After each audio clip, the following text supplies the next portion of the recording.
I need y'all to like the video. Comment if you want, but turn your post notifications on so you know next time I drop. Up next, we got a woman regretting her divorce because she is a side chick now. She no longer has the status of wife. I just came to the realization that, like, if you're 40 years old, you're never gonna find love. Like, oh my god. Sorry, I woke up like really emotional because I was married for, oh my god, I need to stop. I was married for over 20 years, and like, I was so used to being a wife. Like, I loved being married, you know? Like, I love being a wife. I love having like that one person I love coming home to and like venting all my to. And now it's like, yeah, you date people and like sparks fly, and then it's just like, oh, I found better, you know? This is another classic case of a woman who had a loyal husband, a stable home, and 20 years of shared history, and still said, I'm bored. So she left. Why? Because the spark was gone. Ma'am, it's a marriage, not a fireworks display. Then she met some new guy who gave her butterflies, which, let's be honest, Boy, her voice deeper than the motherfucker, but look, I ain't gonna judge. Alright, I say this, I said it before, I say it again. Sometimes people have to lose whatever is valuable to understand its value. They have to learn lessons the hard way. They don't have the ability to look around and say, you know what, I know what you're saying, but I don't want to live my life like you. So what I'm gonna do is I'm gonna make better choices and be grateful for what it is that I have right now, instead of living in regret. But there's another part. Check it out. I was talking to my ex again, and there was a TikTok. I had a fan on here, a TikTok follower, that messaged me, and she said, hey, I started talking to this guy, and I noticed on his Instagram, like those highlight reels, you were in one of his highlight reels, like you guys made a TikTok together. And I was like, oh yeah, that's my boyfriend, because we were like trying to work things out. It was long distance, whatever. And she's like, oh, well, we're talking. He said he was single. And I'm like, I'm not even crying about that. I think I'm just more sad about the fact that, like, it's impossible. It's impossible to find someone that you will 100% trust. And part of it has to do with me too. So there's this study about the 80-20 rule where, there's this study about the 80-20 rule where in relationships, people would get rid of someone that's giving them 80% of what it is that they need for someone that's giving them the 20% that they're missing. In their mind, they're thinking they're about to get 100% because that 20% is already there, and that's the thing that they've been yearning for.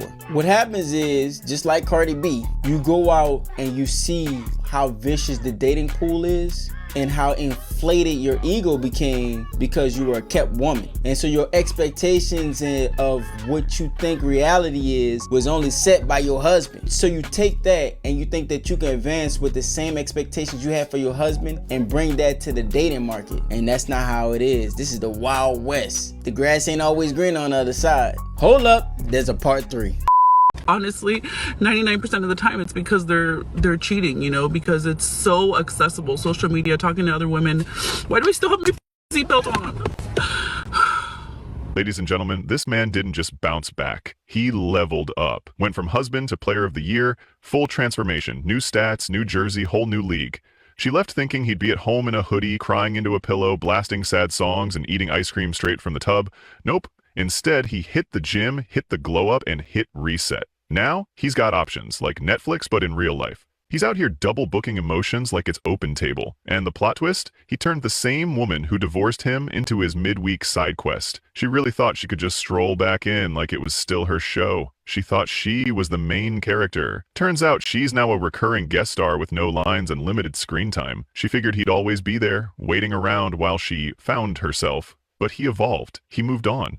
And now she's trying to circle back, while he's out here managing a roster like a seasoned coach. You gonna always lose game 1, but games 2 through 7, that's all you.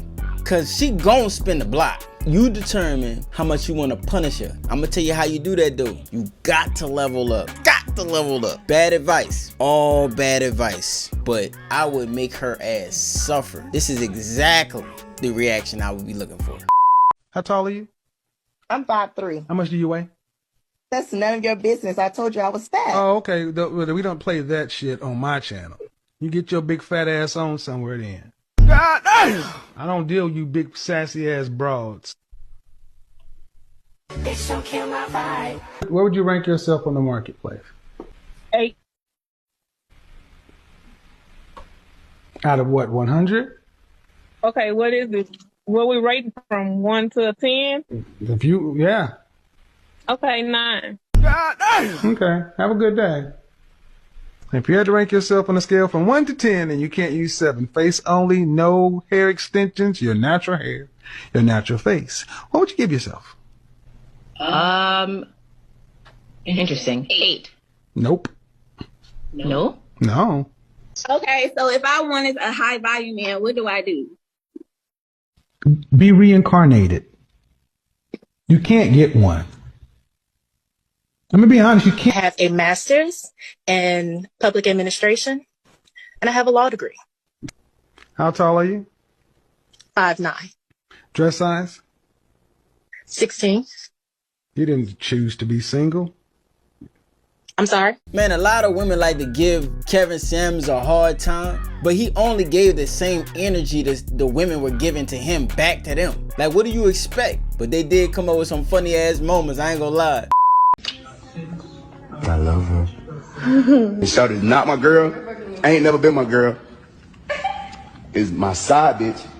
It's your what? My side bitch. Shawty is a certified side bitch. Boy, that post-nut clarity be a real thing. That little thing that used to be cute and funny start to get real aggravating after a while. No bullshit, dog.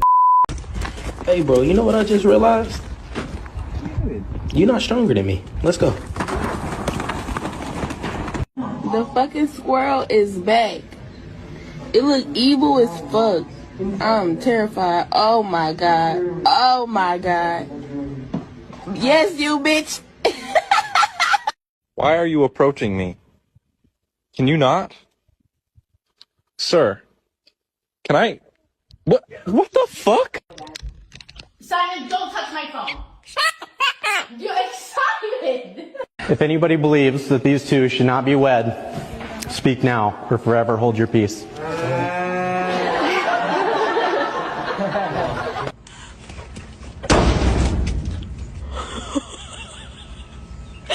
I know! He's horny. Right after surgery? Are you kidding?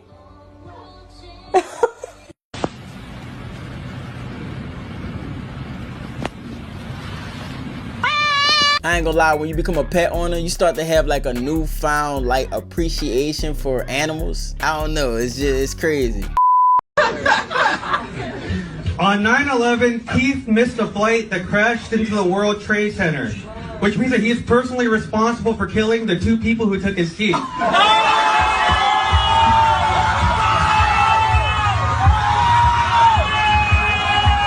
I ain't gonna lie, that was a good one. If I'm walking down the street and I see a black man with a white woman, there's a weakness in him. Ooh, something in him is weak. What, bitch? What?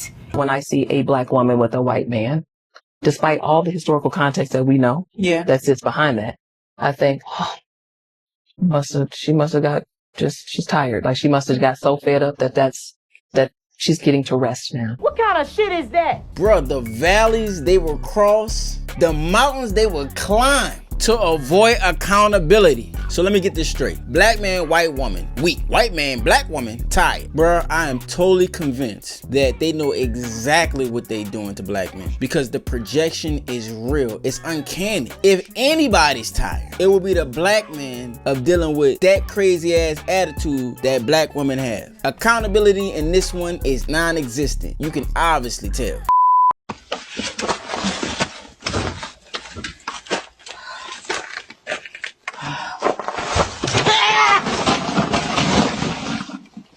Is it just me or do all old fat ass white women got that same yell?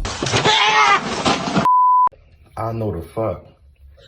I did not just go out my way to go see this girl that asked me, come fuck with me.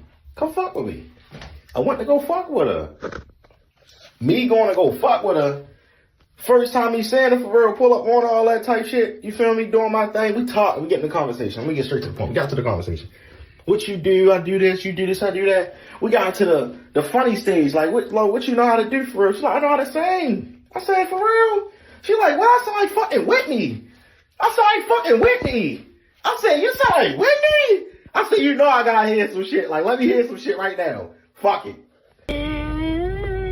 To the song in my heart, a melody to I swear I can't believe you like it. I'm not alone in my own home. Okay, that's it. No, you did good. I did good. 1 through 10. 1 through 10. You did a 10. Thank you. Sweetheart.